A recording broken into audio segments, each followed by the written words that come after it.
Fala, Rovai, o editorial do Fórum 11:30, queridas, queridos e querides. Talvez as pessoas não tenham percebido, pelo que eu olhei aqui nos veículos de comunicação, vou ter duas opções.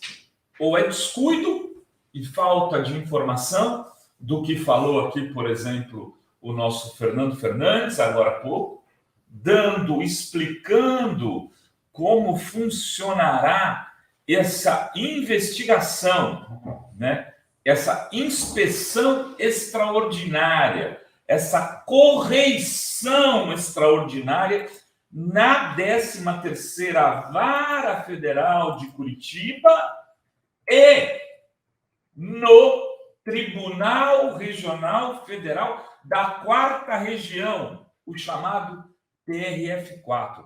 Vejam, a caixa preta da 13ª Vara Federal de Curitiba e a caixa preta do TRF4, que ser caixa preta no sentido do avião, aquela caixa onde ficam as informações confidenciais, será aberta. O tiro saiu pela culatra.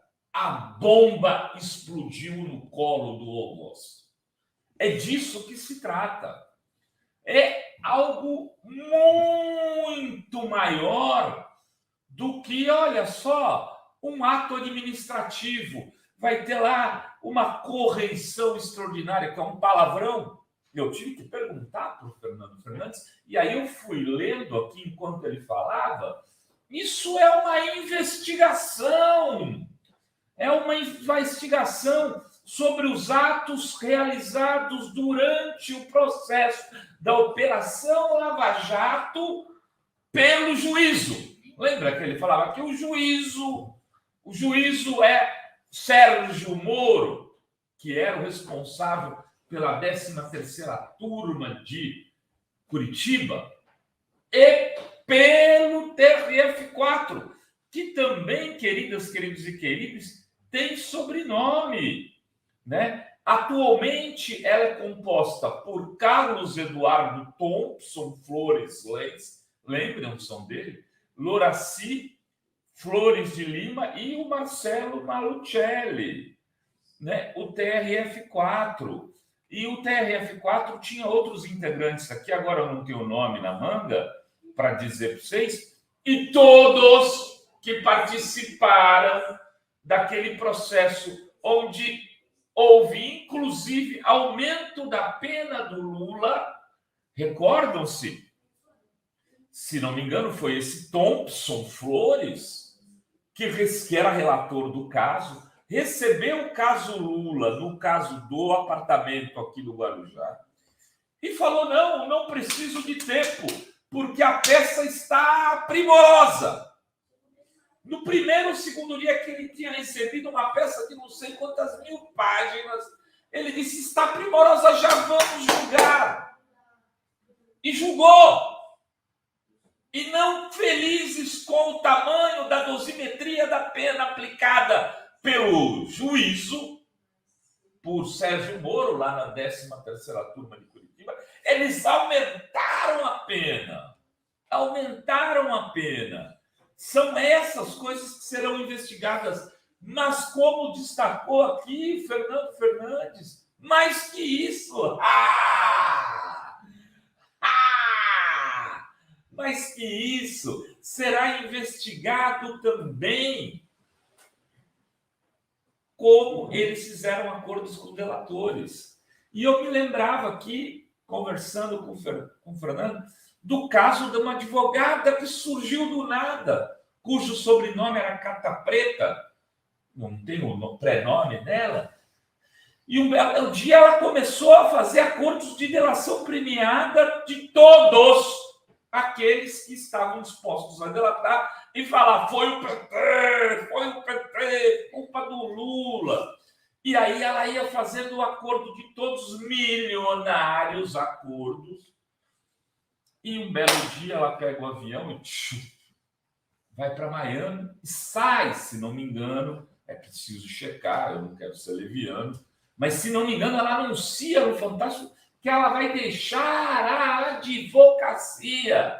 Numa entrevista ao Fantástico, como heroína que estava deixando, porque havia sofrido ameaças de quem? De quem? Pergunta o blogueiro. Quem foram? É preciso resgatar a Cata Preta. Ela tem que abrir o bico e falar o que aconteceu. Porque Tacla Duran, Rovaizinho, você é de Escorpião mesmo, você tem memória, né? Tenho. Tacla Duran dizia que as delações eram feitas a partir de uma combinação de um escritório de advocacia que tinha sociedade com a esposa, a Conja, esposa de Moro, e que esse escritório operava recursos para o juízo. Ele falava num esquema de corrupção, numa combinação. E agora o Fernando nos esclarece aqui que havia, sim, uma forma de, inclusive, se os recursos daqueles que delatavam estavam presos, como eles pagavam os advogados? E a suspeita do Fernando é que havia liberação desses recursos por parte do juízo. Ou seja, um dinheiro roubado era usado para pagar os honorários advocatícios daqueles que se dispunham a fazer o trabalho de advogados dos réus, que se admitiam corruptos e que tinham roubado dinheiro do erário público e ainda faziam acordos onde tinham a defesa liberada para receber os seus honorários e também falavam, não, eu vou ficar com uma parte da bufunfa, eu não libero tudo, eu roubei 50 milhões, vou devolver 10, vou devolver 5, desses 10, 5, 3 vai para o advogado que está fazendo a delação e só vai retornar para o erário isso. Isto não é transparente até hoje. Com essa investigação do CNJ, a caixa preta dos acordos econômicos das relações poderão ser investigadas. Ou seja, o tiro dado pelo TRF4 ao falar assim, olha lá, o Apple deu um telefonema para alguém e tal, e ele perguntou, você está fazendo tudo certo? Este movimento deles de tirar o Apple, que era um movimento desesperado, porque será que eles não calcularam que podia acontecer o que está acontecendo agora e ter uma investigação do CNJ? São desembargadores, não são idiotas. Eles não nasceram ontem, não são pessoas que não conhecem nada de justiça e de como funcionaria a cabeça do advogado do lado de lá. É que era tanto, mas tão grande, o desespero dessa gente, eles arriscaram tudo, achando que, olha, não tem saída. O Apio está investigando isso. Se a gente não segurar o Apio, ele vai destrambelhar, falar e vai colocar a nu todos nós na beira da estrada. Mas então, como que a gente para? A gente arruma um jeito de construir uma narrativa onde ele fique desmoralizado. Até porque não se sabe até agora se a voz é do juiz Apio naquele telefonema para o filho do desembargador Malucelli. Pode ser e pode não ser. É possível, inclusive, que não seja. A defesa técnica do Apio é que pediu para que ele fique em silêncio. Vamos traduzir defesa técnica igual a Pedro Estevão Serrano. Foi ele que hoje é advogado do juiz Eduardo Apio que pediu: pare, não fale nada. Primeira coisa a fazer é procurar os nossos direitos. antes de falar qualquer coisa. Pedro me disse isso e falou isso aqui no fórum 11h30, porque este que vos fala pedia entrevista desesperadamente para Eduardo Ávila. E o Pedro falou, ele não vai falar. E Rovai, eu estou dizendo o seguinte, sou eu que estou dando essa diretriz, porque assumi a defesa, desde aqui, com exclusividade para fora, no dia que assumiu a defesa de Eduardo Ávila.